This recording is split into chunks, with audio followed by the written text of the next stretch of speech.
আচ্ছা ভাই, আপনি কি করবেন কোন? হ্যাঁ ভাই কোন, আপনি যেটা করবেন এটাই আমার অনুদান। আপনি একটা সমাধান দেন এটা। আচ্ছা ভাই, আমার কথা শুনেন। আপনাদের এই যে কুমিল্লাও কোনো বিবেক পাওয়ার যোগ্য নাই, যে নোয়াখালীও কোনো বিবেক পাওয়ার কোনো যোগ্যতা রাখে না, বুঝছেন? যদি বিবেক পাওয়ার কোনো যোগ্যতা থাকে তাহলে এটা হচ্ছে আমাদের ইলিশের বাড়ি চাঁদপুর। শুনুন ভাই, আমাদের চাঁদপুর থেকে সারা বিশ্বে ইলিশ যায়, এটা একটা পর্যটক কেন্দ্র।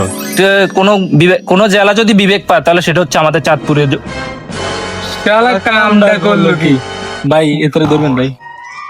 এরে তুই কি কিতে খাইছ?